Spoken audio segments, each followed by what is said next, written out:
Hi, fantasy readers. This is Corinne Norton, your fellow book binger, and you are listening to the Finding Fantasy Reads podcast, where you can test out a new fantasy story every single week to find your next favorite author. Today's story is a bit grittier with your classic sword and sorcery fantasy. It follows a young elf dedicated to becoming a warrior and shows how ambition can carry a steep price. It's written by Jeffrey L. Kohanek, who writes about unlikely heroes overcoming impossible odds to save worlds. And speaking of unlikely heroes, when you sign up for his newsletters, you can expect to see his adorable pups, Frodo and Lionel. I think they're French bulldogs, maybe pugs. I don't know dog breeds, but that doesn't stop me from appreciating pictures of adorable dogs dressed up for holidays. I'm sure one of you will be quick to educate me after you see them. Today's narrator is Paeter Frandsen, host of Christian Geek Central. Stick around to the end or check out today's show notes to see where you can find more from both the author and the narrator, as well as how to enter our brand new giveaway for the month of July. For now, please enjoy Soulblade by Jeffrey L. Kohanek.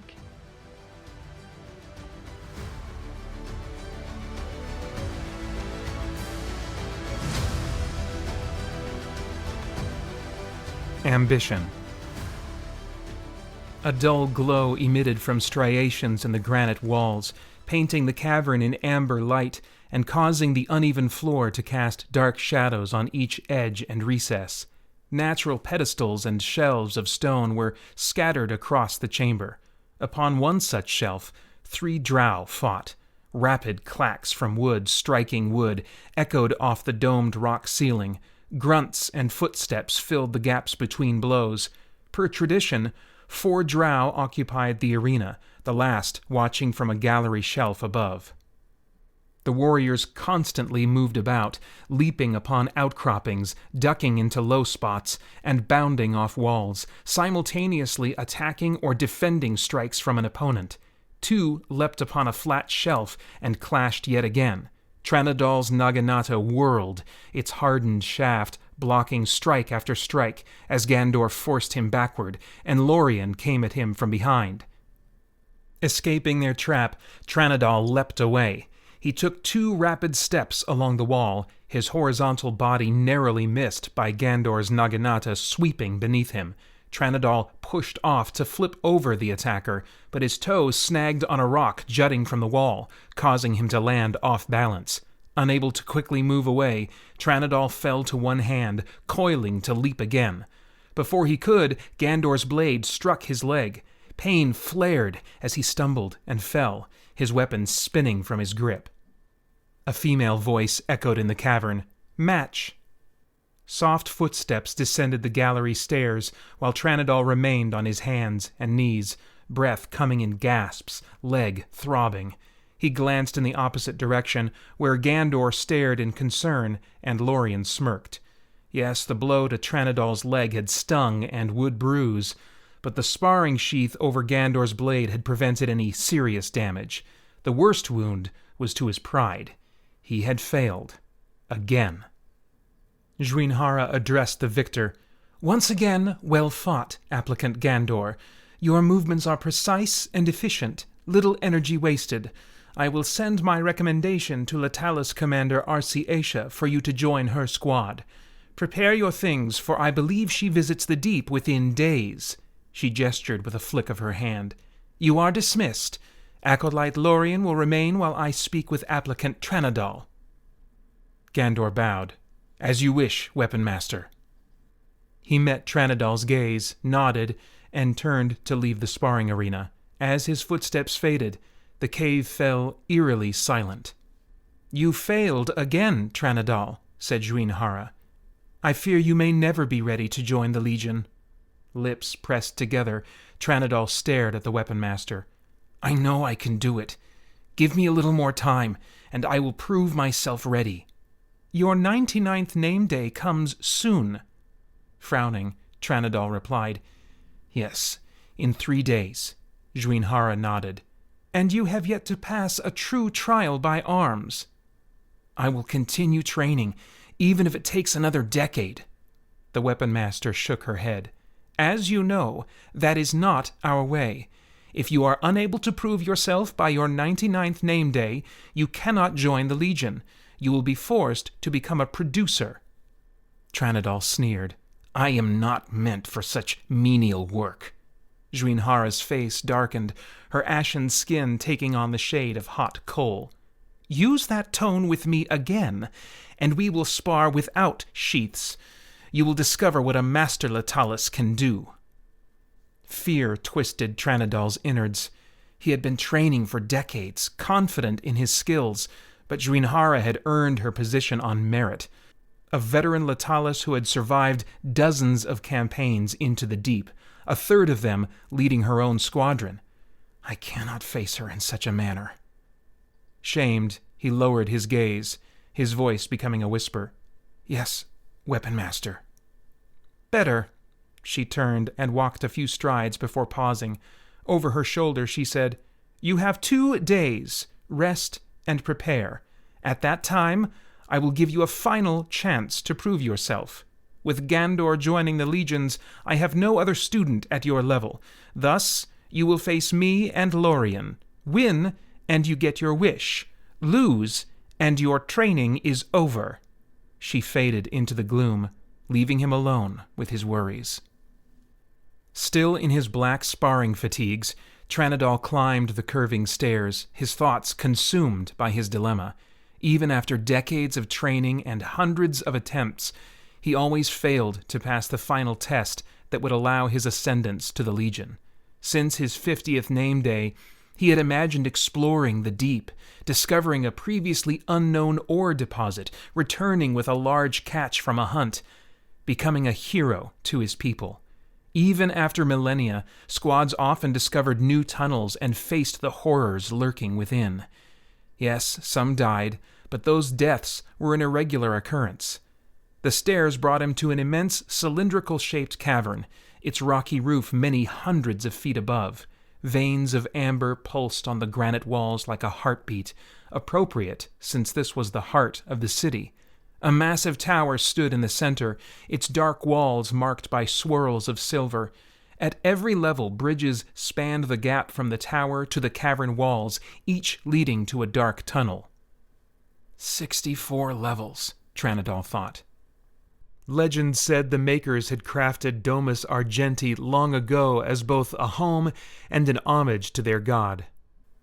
While theories and tales existed, no written history documented what had become of the makers. Tranadol wondered if the truth would even be known. They were builders, not warriors. Most likely Deep Spawn wiped them out. Unlike the makers, the Drow had proved a hardy lot, their entire society designed to confront the deep and its monsters.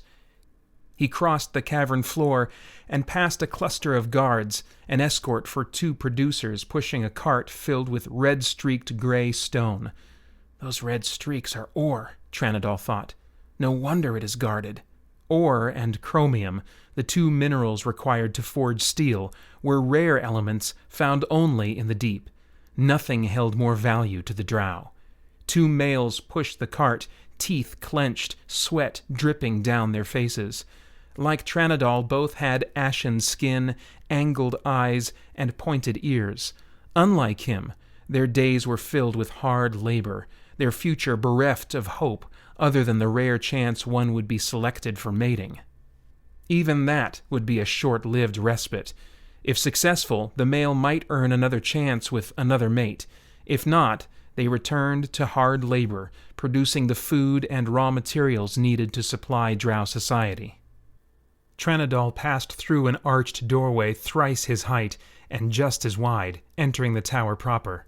Across the sprawling circular room, smithies hammered molten metal, sweating in the heat of the 4 nearby forges. My blade came from one of those forges, long ago, Tranadol thought. Icor had been gifted to him after his father died on a mission in the deep. Tranadol was only 50 at the time, decades from adulthood. That moment had set him on the path of a Latalis, an objective he had pursued with single-minded determination. Now he wondered if he should have chosen the path of a crafter, a path less apt for failure. Nobody chose to become a producer. It was assigned only after another path failed. He crossed the floor, stepped onto a diamond-shaped platform in the center, and faced a panel mounted to a silver column. Placing his palm against the panel, Tranadol closed his eyes and whispered. His skin stung where it contacted the panel.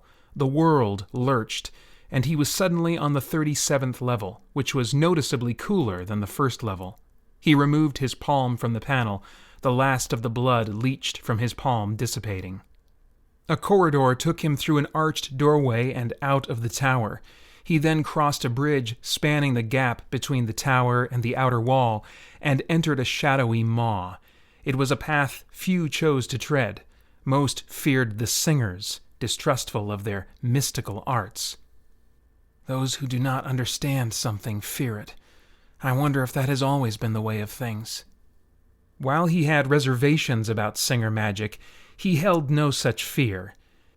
His sister, like their mother, had chosen the path of a singer. The passageway opened to a cave with a two-tiered floor, leaving him standing on the lower level. A young female singer with long white hair approached. She wore the gray robes of an acolyte, yet to be raised to ardent and decades away from becoming a savant. Her striking pale blue eyes and willowy frame made her amongst the most attractive drow of Tranadol's generation. "Greetings, Tranadol," she said. He dipped his head. "Well met, Lysarin. I am seeking my sister." Lysarin turned her lower lip out, feigning a pout. "I thought you sought my company." He chuckled. "Your presence is always welcome."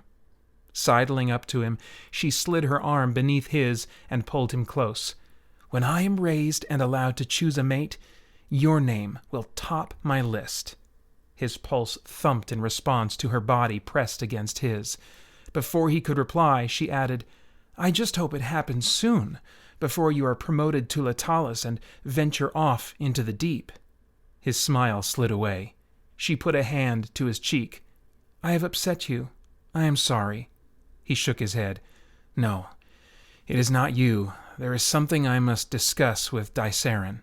"Come," she turned, her arm still in his. "She is in the sanctuary. I will escort you there." She led him onto a narrow, sloping path. Within moments they emerged into the upper portion of the prior chamber, climbed a set of stairs, and followed another corridor. Musical voices came from a nearby chamber, their lilting tone akin to a song. The tunnel opened to a shelf 2 stories above another room. Lysarin pulled Tranadol to a stop, finger to her lips as they stood in the shadows, giving them a clear view of the chamber below. 2 male drow, one dressed in red robes, the other in black, were arguing. Tranadol recognized the latter as Savant Zavan, his sister's guide in the arts of song. The other's identity was easily deduced by his red robes. Sage Ovian. Approaching his 600th year, Ovian was amongst the eldest living drow. As leader of the singers, he also acted as their lone coven representative. Hunched over on his staff, the sage's head was bald, with spots dotting his wrinkled, ashen skin. In contrast, Zavan was among the tallest of drow, his frame and features lean and distended. Tranadol wondered if he had been stretched to that height by magic alone. "And claim our destiny," Zavan sang, passion in his voice. The sage shook his head. "We fled the surface long ago to save our people. I'll not see them destroyed for no gain." Zavan gestured with his long fingers. "Millennia have passed. Our numbers are swelling. Our legionnaires are well trained, ready to meet the armies of man. We possess unique abilities well beyond what we knew before seeking refuge in Domus Argenti. Can you not see? We are well prepared to reclaim our rightful place and rule the world." Ovian glared at Zavan, white eyes sparkling. "The Coven would not agree. The gods of man make the wizard lords too powerful. Our god was defeated long ago, forcing us to survive by our own means." He turned away and spoke over his shoulder. "Forget such ambitions, Zavan. They will only lead you to ruin." The sage shuffled off, leaning heavily on his staff as he faded into a dark opening and left Zavan alone.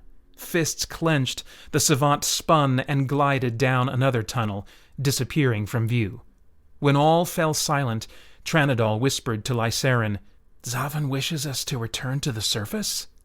Saying the words aloud made Tranadol's stomach twist, caught between anxiety and anticipation. He had spent countless hours wondering what wonders existed in the world above, but never had he dared to imagine exploring it. Lysarin clamped her hand over his mouth, leaning close as she whispered, "You mustn't tell anyone what you heard." The warmth of her breath tickled his neck, his pulse rising. "That was surely a private conversation, not intended for our ears, and certainly not to be shared outside these halls." Tranadol nodded. He knew such talk would only lead to discord. 8 centuries had passed since the last attempted rebellion. A quarter of the Drow population had died in that civil war, all because a few dozen had decided it was time to return to the surface. The failed rebellion further solidified the Coven's resolve to remain in Domus Argenti. Anything was preferable to extermination. Lysarin drew him along the shelf and into another tunnel, leading up to a small circular cave with a high, domed ceiling, a single gem at the apex. The glow from the gem bathed the cell in crimson light. Directly below the gem, a gray-robed figure sat with her eyes closed, cross-legged on the floor. Her long white hair was marked by a single black streak, the inverse of the white streak in Tranadol's black hair. As usual, both twins had their hair tied in a tail. She appeared much like him, but with more delicate features, a slightly thinner nose and chin, fuller lips, tented fingers long and elegant. Mouth open, a soft aria came from Dysarin, the sound reverberating off the curved walls and domed roof. It was the sound of magic, the song of a singer. She opened her dark eyes, song ending. The gem above darkened, its crimson light fading to near blackness. "Hello, brother."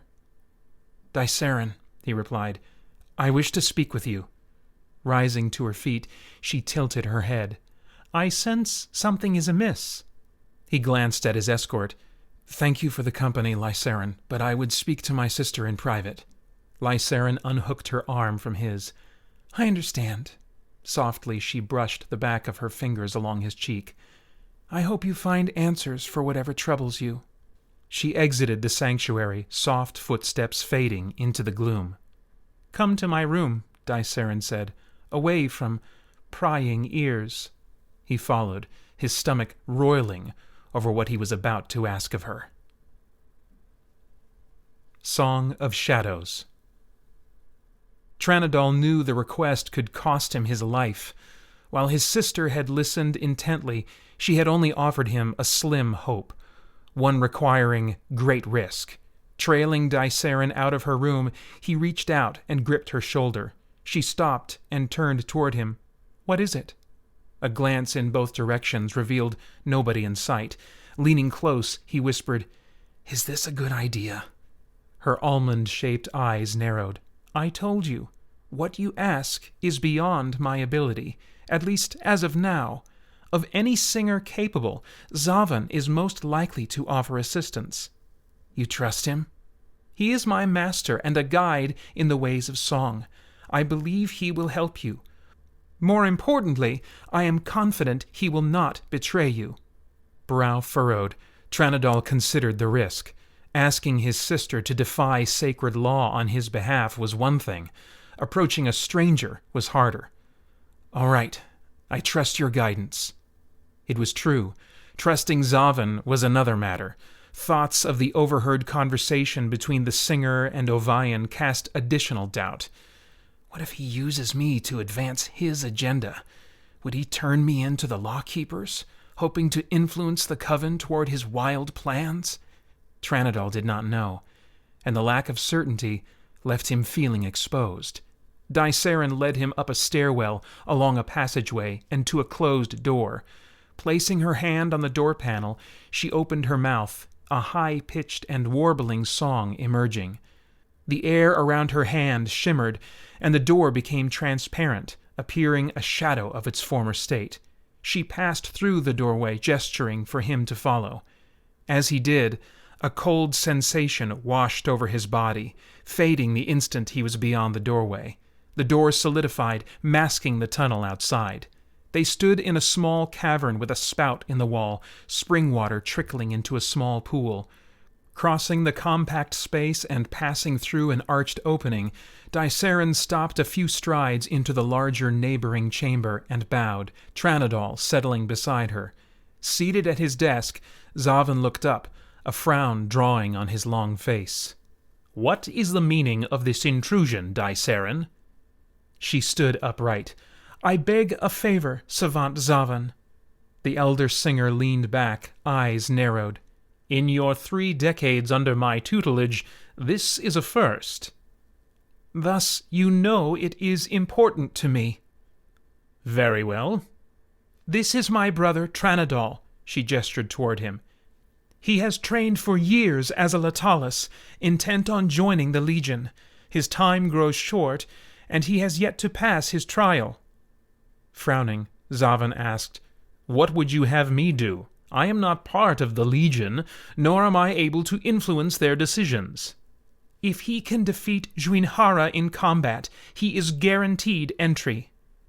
Zavan rose, glided around the desk, and stopped astride from Tranadol. He tilted his head while staring down at him.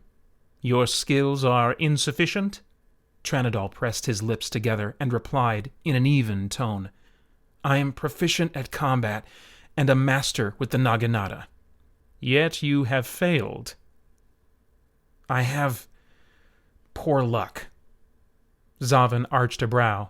"So you wish to bend luck in your favor?" He shook his head.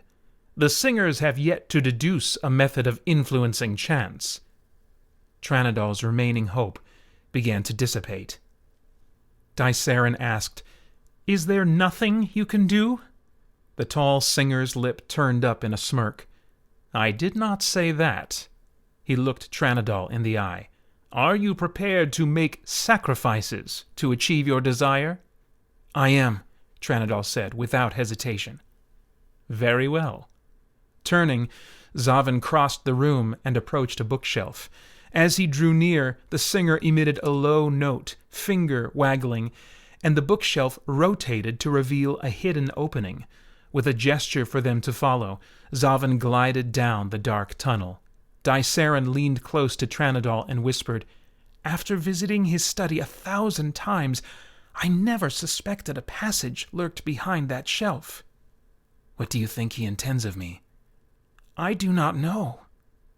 The siblings passed the bookshelf and followed the corridor a dozen strides before it opened to reveal a cell eerily similar to the sanctuary. Zavan extended his hand toward Tranadol. "Give me your weapon."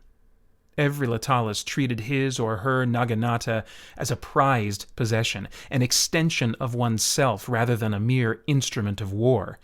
In the decades since his father's death, he rarely went anywhere without it and had never allowed anyone else to hold it. Despite his reservations, he handed the Naginata to the singer. Zavan looked at Dysaren. "Have you heard of soul capture?" "Of course. It is a practice long forbidden." "It is an advantage long ignored. What I am about to do must remain a secret, at least until I rise to sage, which shan't be long, for Ovion has grown old and feeble." From somewhere within his robes, he produced a long silver needle. Needle tip to the staff, he began to sing, the tip of the metal liquefying as his tone rose. Slowly, drops of liquid metal fell. When they reached the black Naginata shaft, curving lines of text began to form in a language completely foreign to Tranadol. The script continued to run along the length of the shaft until it reached the blade. Zavan pocketed the remaining bit of the silver needle and strode to the center of the room. Once beneath the gem at the top, he sang.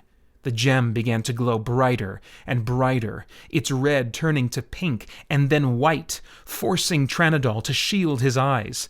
The white darkened until the light emitted from the gem turned such a dark purple it appeared black.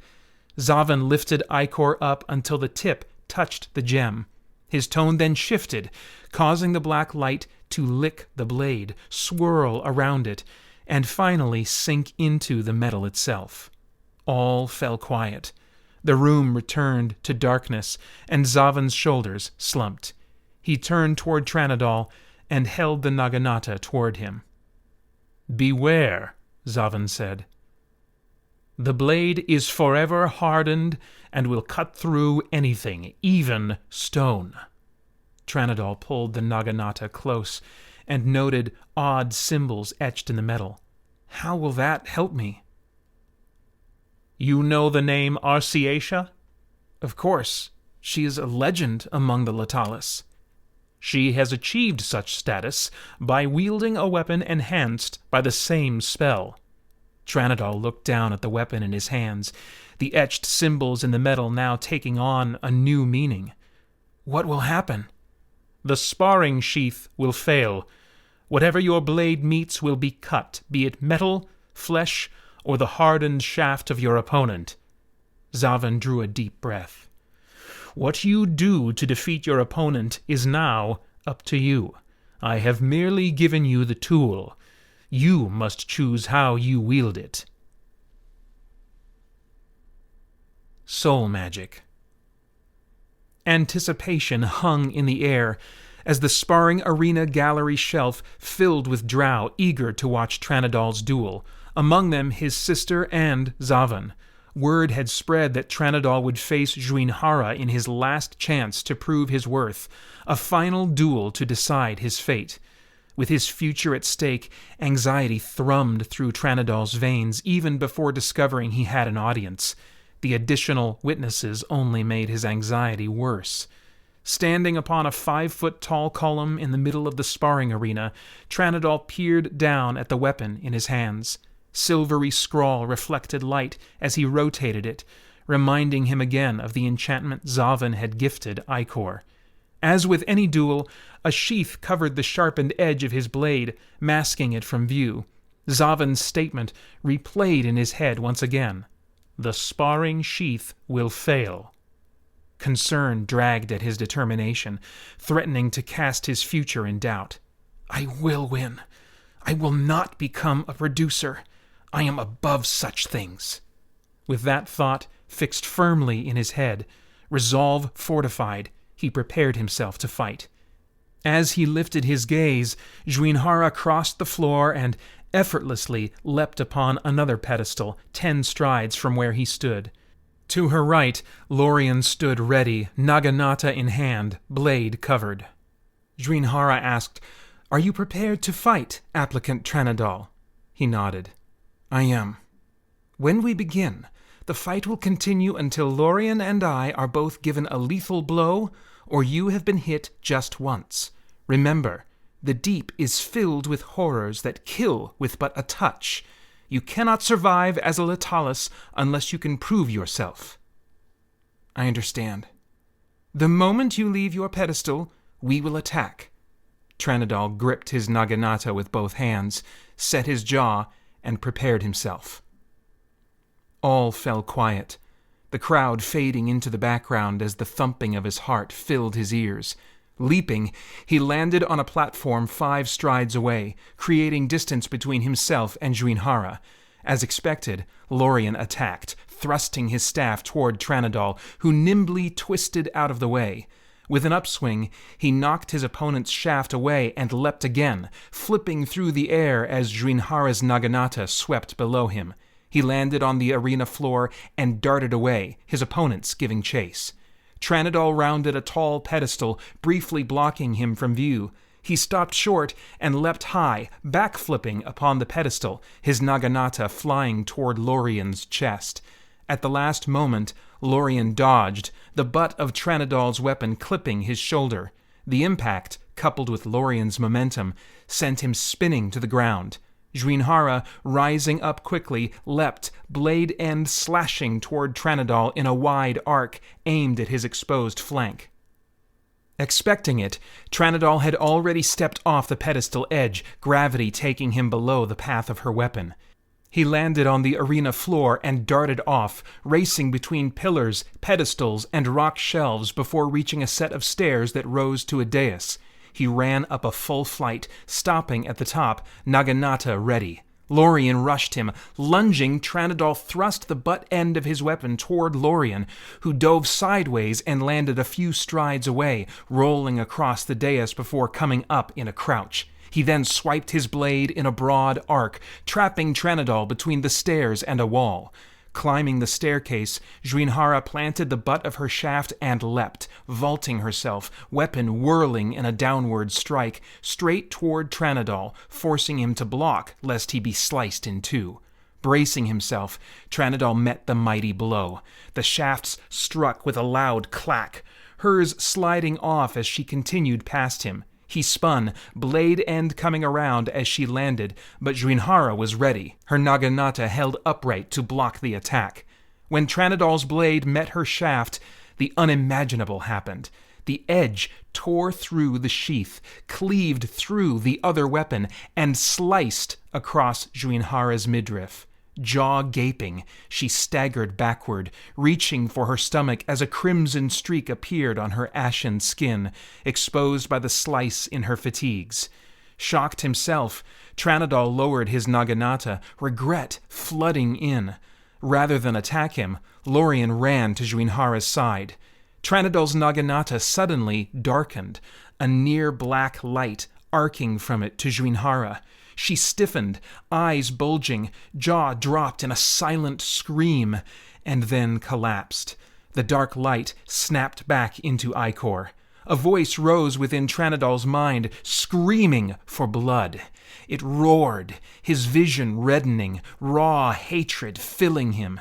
In a flash, he lunged, his blade plunging through Lorien's throat. Immediately, the Naginata again blackened, its dark light enveloping Lorien and then withdrawing as the dead drow collapsed in a heap.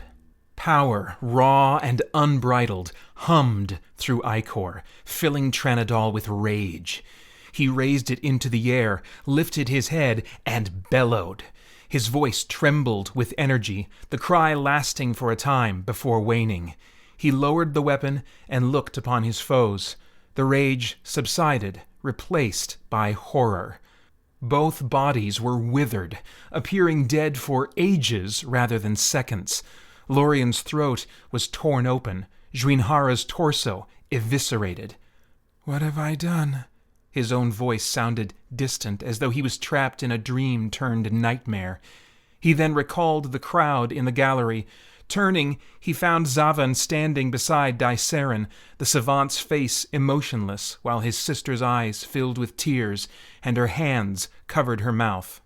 3 coven members stood amid the crowd, including Sage Ovion. Ovion pointed at Tranadol. "Arrest him for murder!" The ominous statement echoed across the open space. "Wait!" Tranadol pleaded. "I didn't mean to—" The sage turned toward Zavan. "And these 2 as well." Zavan glowered at the elder singer. "On what charges?" 500 years have passed since soul magic last darkened the halls of Domus Argenti. A few remain alive to recognize it, myself included. For some time I have suspected you may have used it with Arsi Aisha's weapon, but I had no proof." Ovion pointed toward Tranadol. "This is proof, for his blade took more than their lives. It has captured their souls as well. For that, you have defied one of our most sacred laws."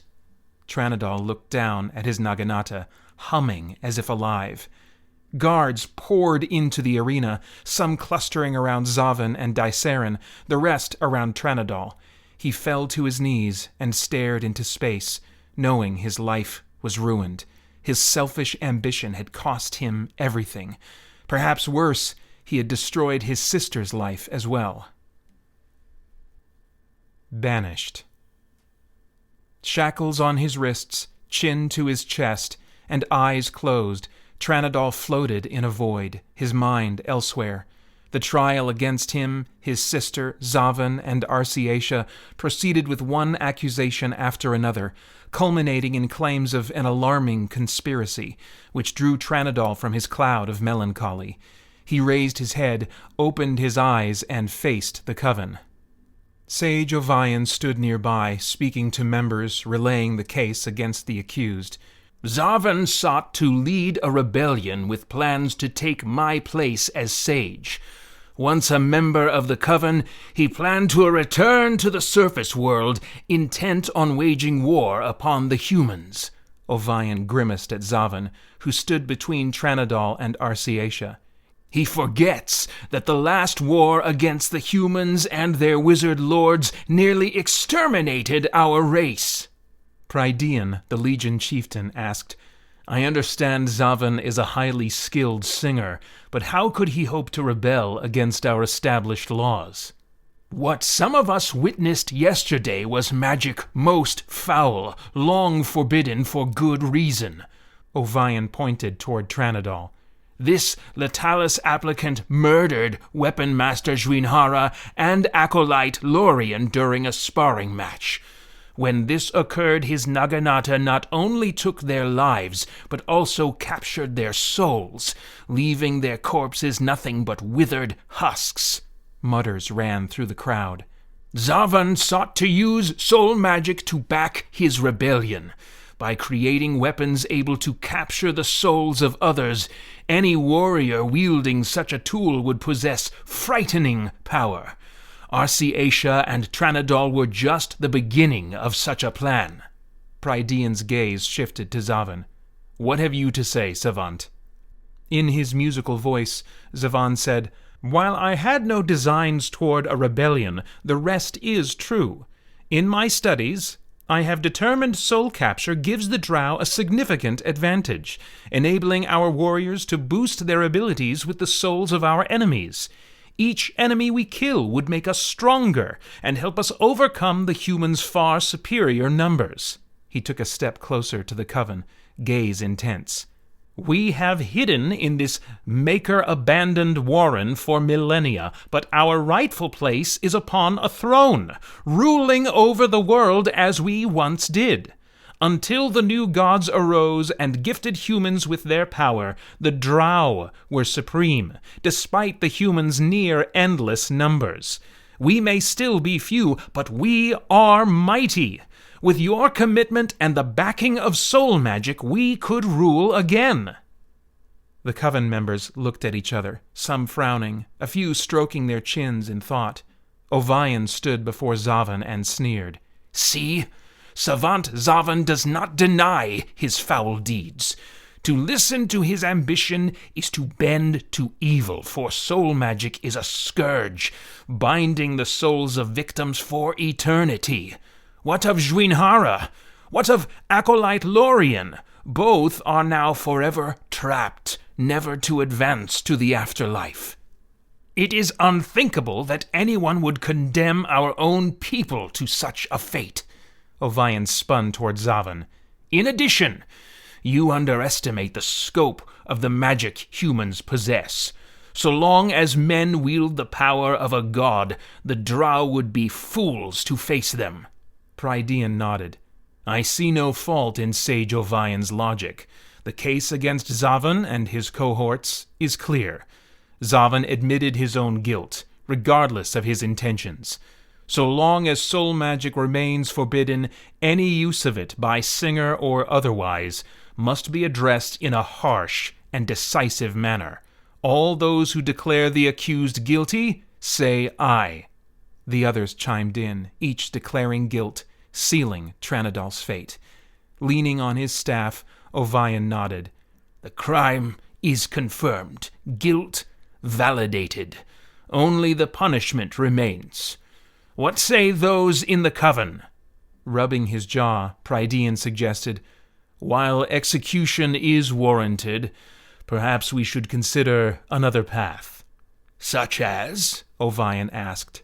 If Zavan and his followers wish to rule the surface world so badly, I suggest we forever banish them from Domus Argenti. Shackled, wrists behind his back, a chain connecting him to his sister astride behind him. Tranadol followed a narrow, dark tunnel. Chief Lawkeeper Vinadal led the small party, a soft light emitting from the amber sphere in his upheld hand. A cord was slung over each of his shoulders, a full water gourd hanging on each end of both cords. 5 armed lawkeepers trailed the group. Zavan and Daisarin were gagged, Tranadol and Arciatia weaponless. Hours had passed since their departure, filled with many turns, stairs, and a half-dozen secret doors. In a century of living in the warrens of Domus Argenti, Tranadol had never been so far from the city. He suspected only those who had visited the deep could claim otherwise. Yet he paid close attention, marking each turn and secret panel to memory should he ever return. It was a welcome distraction from his fear of what awaited in the unknown surface world. The tunnel came to a stairwell, Vinadal leading a long ascent. Twice, Zavan staggered and almost fell, forcing the group to stop so the singer could catch his breath. Having his mouth gagged certainly did not help, but the alternative was unthinkable. When they finally reached the top, the staircase opened into a natural cavern, the ceiling and walls irregular and varied, unlike the maker-carved chambers found below. At the far end was a large circular stone. Vinadal approached the wall beside the stone, placed his palm on a protruding rock, and pushed. The rock sank into the wall, an audible click emitting before the stone door pivoted inward, revealing another cave illuminated by pale light. Tranadol was ushered through the opening and into the cave, the other prisoners joining him, each forced to face the light coming from the exit. The surface world awaits beyond that opening. His stomach fluttered, caught between fear and curiosity. He had spent so many years dreaming of exploring the deep. He had never considered he might instead experience the wonders above his underground home. Vinadal stood before them, his back to the light. He pulled the ropes off his shoulders, setting the 4 gourds on the ground. "Remain still," he finally spoke. His expression was stern as his gaze swept across the prisoners. "Try anything, and you will die. Reach for those gags, and you will die." A sharp tip pressed against Tranadol's back, piercing his skin. Another set of hands fumbled with his shackles, unclasping them. The others were subsequently freed, but the gags on the 2 singers remained in place. Vinadal circled to join the other lawkeepers, fading from view. From behind Tranadol's back, Vinadal said, "You are forever cast out of Domus Argenti, no longer worthy of the name Drow. Return at your own peril, for the Coven has condemned you and will show no leniency." A Naginata flew past Tranadol, followed by another, both bouncing and rolling across the cavern floor. "Take your tainted weapons," the chief lawkeeper's voice was thick with disdain. "Since we were unable to destroy them, they are banished along with you, for we want nothing of your twisted dark arts in our realm." The point against Tranadol's skin withdrew, a trickle of warm blood running down his back. A grinding sound made him spin around in time to see the stone door slamming closed with an ominous boom. Both Zavan and Daisarin removed their gags, Daisarin choking and coughing against the back of her hand, Zavan scowling at the stone door, eyes narrowed. Finally, Zavan turned and glided toward the entrance. Arciatia glanced toward Tranadol and shrugged before following the singer, bending to claim her Naginata on the way. Tranadol picked up one of the gourds, unstoppered it, and held it to Daisarin. "Here, drink." She brought it to her mouth and tipped it up, careful not to spill. When she lowered it, he rested his hand on her shoulder. "Are you all right?" Daisarin nodded. "Yes, I am well." She turned toward the light. His gaze followed hers toward the silhouettes of Zavan and Arciatia, who stood in the entrance, peering outside.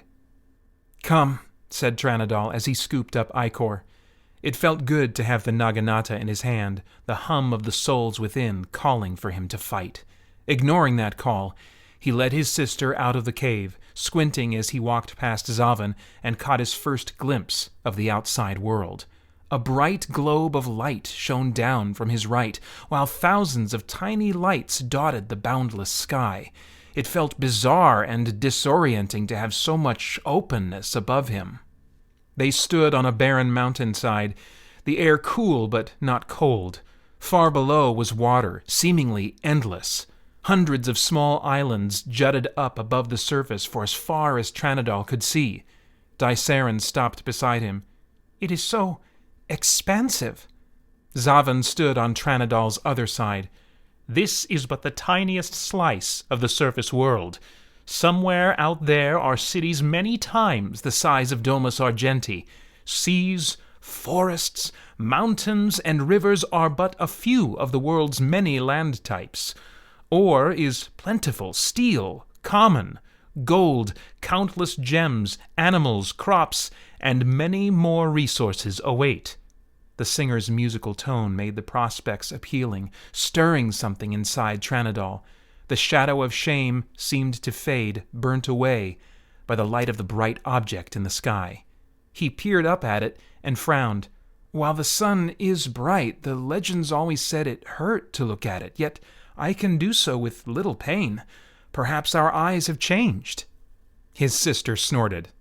"While our eyes have undoubtedly adjusted to the confines of our underground home, we have grown accustomed to darkness, not light." "True," Zavan agreed. "Therefore the object in the sky is not the sun, but rather the moon."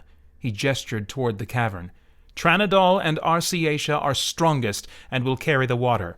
Let us get moving, for I fear it will become quite hot when the sun does rise.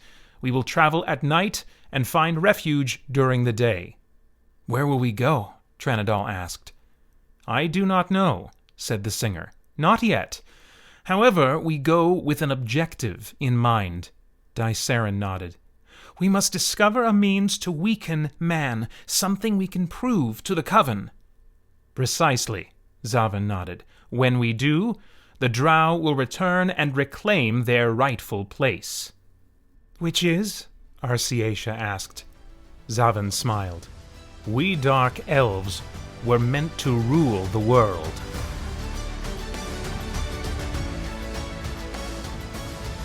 I hope you enjoyed listening to Soulblade by Jeffrey L. Kohanek, narrated by Paeter Frandsen of Christian Geek Central. If you want to read more by Jeff, go to jeffreylkohanek.com to find more of his books, including all of his audiobooks. If you enjoyed listening to Paeter narrate the story, you might also enjoy listening to his podcast, Christian Geek Central, where he discusses movies, video games, and all things enjoyed by self-proclaimed geeks from a Christian worldview. Because it's a new month, we are running a new giveaway, which means that you'll want to head to findingfantasyreads.com/giveaway to see what new goodies are being offered and to get yourself entered to win. Jeff's book, God King Rising, is one of the paperbacks in the giveaway. But on top of that, he's giving out 3 more ebook copies and 3 more audiobook copies, which means in addition to the grand prize giveaway, we'll have his book for 6 more runner-up winners. In other words, your odds of winning something this month are even higher than normal. As always, the links for all these sites are in the show notes. Thank you all for listening, and happy reading.